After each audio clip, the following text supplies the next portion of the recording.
मित्रों, राम मंदिर पूरा बनकर तैयार हो चुका है। पूरी अयोध्या दुल्हन की तरह सजा दी गई है। रामलला की भी मूर्तियां बनकर तैयार हैं। प्राण प्रतिष्ठा की विधि तय हो चुकी है। अब बस पूरे देश को इंतजार है 22 जनवरी का, जब 500 सालों के संघर्ष के बाद आखिरकार रामलला अपनी जन्मभूमि पर बने इस भव्य मंदिर में विराजेंगे। हर तरफ खुशी का माहौल है और पूरी दुनिया की नजर अयोध्या पर है। लेकिन अब सवाल आता है कि मूर्तिकारों द्वारा बनाई गई 3 मूर्तियों में से रामलला की कौन सी मूर्ति गर्भगृह में विराजमान होगी?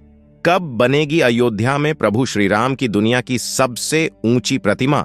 अयोध्या के दौरे पर पीएम मोदी ने जनता से क्या खास अपील की और अयोध्या में कैसा हुआ चमत्कार जिसे देख दुनिया हुई हैरान? जानेंगे इस वीडियो में। लेकिन उससे पहले रामलला के सच्चे भक्त होने के साथ वीडियो को लाइक करने के साथ कमेंट में जय श्री राम जरूर लिखें। 3 मूर्तियां, 3 कलाकार और 5 साल की मेहनत मंदिर के गर्भगृह में विराजेंगे। श्वेत राम या फिर श्याम वर्ण के राम। अयोध्या में भगवान राम के बाल स्वरूप की 3 मूर्तियां बनकर तैयार हैं। तीनों को अलग अलग मूर्तिकारों ने बनाई है। पहली मूर्ति गणेश भट्ट ने बनाई है, दूसरी मूर्ति सत्यनारायण पांडे ने बनाई है और तीसरी मूर्ति अरुण योगीराज ने बनाई है। फिलहाल तीनों मूर्तियों को अयोध्या के कारसेवकपुरम में रखा गया है और इन तीनों मूर्तियों को जांच परख कर श्री राम जन्मभूमि ट्रस्ट के सदस्यों ने अपना मत दे दिया है। ज्यादातर सदस्यों को श्वेत मूर्ति पसंद आई है, मगर फाइनल फैसला ट्रस्ट के अध्यक्ष नृत्य गोपाल दास करेंगे, जिसके बाद चुनी गई मूर्ति की पूजा अर्चना शुरू की जाएगी और 17 जनवरी से रामलला को अयोध्या भ्रमण पर ले जाया जाएगा और 22 जनवरी के दिन रामलला मंदिर के गर्भगृह में विराजेंगे। आपको बता दें कि ये तीनों मूर्तियां इतनी खास इसलिए हैं क्योंकि इन तीनों मूर्तियों के मूर्तिकारों ने इन्हें बनाने में सालों की मेहनत लगाई है और मूर्ति की हर बारीकी पर काफी ध्यान दिया गया है। इन तीनों मूर्तियों के आकार समान हैं, जिसमें 5 वर्षीय रामलला धनुष बाण लिए खड़े हैं और खास बात यह है कि मंदिर के गर्भगृह में रामलला की प्रतिमा के साथ सीता मैया की मूर्ति नहीं होगी, क्योंकि यह रामलला का बाल स्वरूप है। मूर्ति की ऊंचाई 51 इंच है और सोने के जिस सिंहासन पर रामलला विराजमान होंगे उनकी ऊंचाई 8 फीट पर होगी। रामलला कमल के पुष्प पर खड़े होंगे और गर्भगृह में इस प्रतिमा को ऐसे स्थापित किया जाएगा कि 30 मीटर की दूरी से भी भक्तजन इसका दर्शन कर पाएं। इसके अलावा शायद आप में से काफी कम लोग ही जानते होंगे कि अयोध्या नगरी में प्रभु श्री राम की भव्य प्रतिमा बनाई जा रही है। तकरीबन 181 मीटर ऊंचाई वाली यह प्रतिमा स्टैच्यू ऑफ यूनिटी जितनी ऊंची होगी, लेकिन सिंहासन पर छतरी के साथ इस प्रतिमा की ऊंचाई 251 मीटर होगी। इसी के साथ स्टैच्यू ऑफ लॉर्ड राम दुनिया का सबसे ऊंचा स्टैच्यू बनेगा। उत्तर प्रदेश सरकार ने यह प्रोजेक्ट स्टैच्यू ऑफ यूनिटी बनाने वाली कंपनी L&T को ही सौंपा है और इस बजट पर तकरीबन 2500 करोड़ रुपए खर्च किए गए हैं। बताया जा रहा है कि स्टैच्यू की डिजाइन तैयार कर दी गई है और सरकार ने शहर के बाहर बड़ी जमीन खरीदने की बजट भी बना लिया है और राम मंदिर के उद्घाटन के बाद इस प्रतिमा को बनाने का काम जोरों शोरों से शुरू होगा। हालांकि इसे बनकर तैयार होने में अगले 3 साल का समय जरूर लग जाएंगे। लाखों श्रद्धालु बल्कि अयोध्या पहुंची वानर सेना और महान जटायु के वंशज, ये हैं प्रभु श्री राम के प्रति इन जानवरों की श्रद्धा का चमत्कार। इस वक्त अयोध्या में एक ऐसी खबर आ रही है जो सुनकर आपका दिल तेजी से धड़कने लगेगा और मुंह से निकलेगा सिर्फ एक ही नाम, जय श्री राम। जी हां, जैसा कि आप सभी जानते हैं कि जब लंकापति रावण ने माता सीता को अगवा कर लिया था, तब पक्षियों के राजा जटायु ने रावण को रोकने की कोशिश की थी, मगर रावण ने अपनी तलवार से जटायु के पंख काट दिए थे। जिसके बाद घायल जटायु ने ये खबर श्री राम को देकर उनकी गोद में अपने प्राण त्याग दिए थे। इन जटायु यानी गिद्धों को पर्यावरण का मित्र माना जाता है, क्योंकि वो मृतक प्राणियों के अवशेषों को खाकर पर्यावरण को स्वच्छ बनाए रखने में महत्वपूर्ण भूमिका निभाते हैं। हालांकि पिछले कई सालों से दुनिया भर में गिद्धों की संख्या काफी कम हो चुकी है और उन्हें लुप्त प्रजाति के पक्षियों में शामिल किया गया है। लेकिन आपको ये जानकर हैरानी होगी कि रामलला की प्राण प्रतिष्ठा के शुभ अवसर पर अचानक से अयोध्या के मलिकपुर के जंगलों में गिद्धों का कई झुंड आ पहुंचा है और वो पिछले कुछ दिनों से इन्हीं जंगलों में रहने लगे हैं मानो वो जटायु के रूप में प्रभु श्री राम का स्वागत करने आए हों।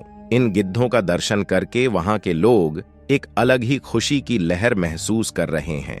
इसके अलावा बताया जा रहा है कि न सिर्फ गिद्ध बल्कि अयोध्या में पूरी वानर सेना भी पहुंच चुकी है, क्योंकि पिछले कुछ दिनों में अयोध्या में कई बंदर और भालू इत्यादि जैसे प्राणी काफी ज्यादा मात्रा में दिखने लगे हैं। राम मंदिर पहुंचे श्रद्धालुओं की तरफ से हजारों तोहफे कोई लाए, अभिषेक के लिए पवित्र जल तो किसी ने भेंट किया।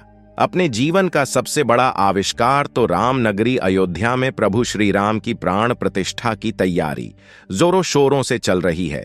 शहर के एक से एक कोने को दुल्हन की तरह सजाया जा रहा है। हर तरफ सिर्फ खुशी का माहौल है और पूरी दुनिया की नजर अयोध्या पर टिकी हुई है। देश के करोड़ों श्रद्धालुओं की तरफ से रामलला की प्राण प्रतिष्ठा के लिए अनेक बेशकीमती तोहफे पहुंचाए जा रहे हैं। इसी बीच नेपाल से भी श्रद्धालुओं का एक समूह अयोध्या आ पहुंचा है, जिन्होंने श्री राम जन्मभूमि तीर्थ ट्रस्ट के महासचिव चंपत राय को नेपाल की 16 पवित्र नदियों के पानी के कलश भेंट किए हैं। इस पवित्र जल को यज्ञशाला में रख दिया गया है और प्राण प्रतिष्ठा के दिन रामलल्ला के अभिषेक में जल का इस्तेमाल किया जाएगा।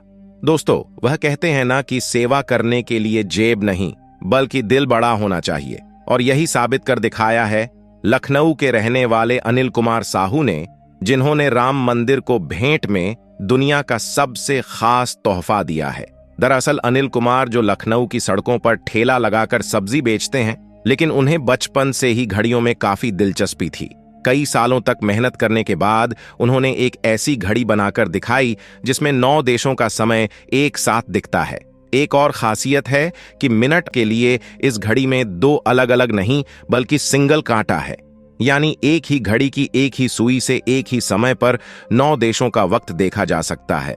अनिल कुमार ने अपने इस आविष्कार को पेटेंट भी करवाया है और सबसे पहला यूनिट उन्होंने राम मंदिर को तोहफे में भेजा है। और विश्व हिंदू परिषद के वाइस प्रेसिडेंट चंपत राय ने अनुरोध किया है कि इसे मुख्य मंदिर के मंडप में लगाया जाए। हालांकि उनका कहना है कि चंपत राय जी ने मंदिर के पत्थर में छेद करने के लिए मना किया है, तो वो मोदी जी से इसकी अपील करेंगे।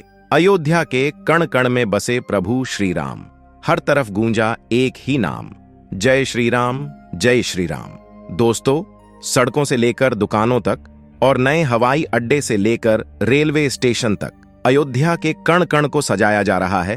और 30 दिसंबर के दिन जब पीएम मोदी अयोध्या दौरे पर आए, तभी रोड शो आयोजित किया गया, जिसमें नई अयोध्या की भव्यता को देख पूरी दुनिया चौंक उठी।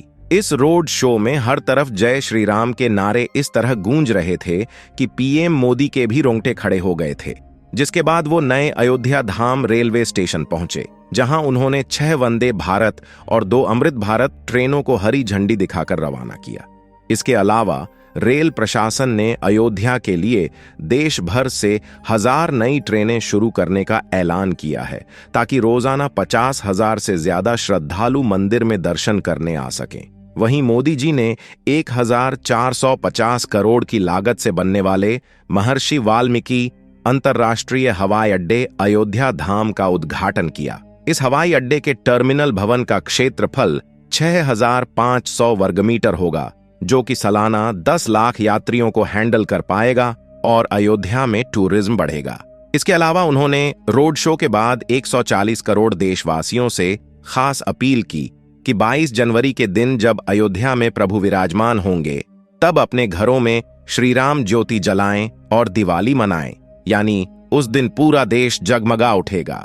दोस्तों, आप सभी जानते ही होंगे कि सुप्रीम कोर्ट में जब राम मंदिर और बाबरी मस्जिद को लेकर विवाद चल रहा था, तब अपने फैसले में सुप्रीम कोर्ट ने मुस्लिम कम्युनिटी को मस्जिद बनाने के लिए अयोध्या के ही धन्नीपुर में जमीन मुहैया करवाई थी।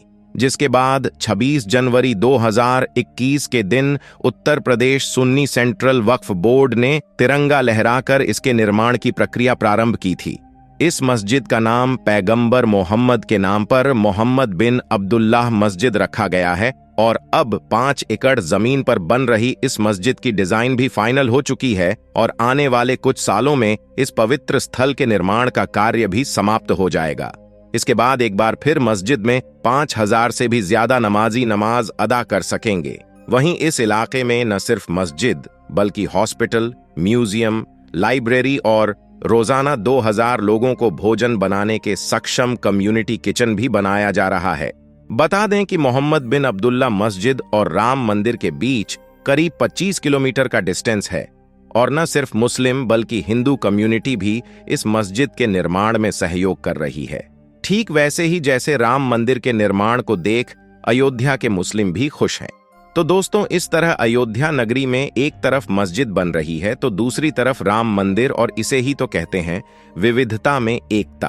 तो चलिए, सदियों पुराने विवाद को भूलकर आज कमेंट बॉक्स में ना हिंदू ना ही मुस्लिम बल्कि भारतीय बनकर एक दूसरे को बधाई देते हैं। साथ ही वीडियो अच्छा लगा हो तो इसे लाइक और शेयर जरूर कीजिए और राम नगरी अयोध्या से जुड़े ऐसे ही अपडेट्स के लिए हमारे चैनल को सब्सक्राइब करके पास वाली घंटी जरूर बजा दीजिए। धन्यवाद।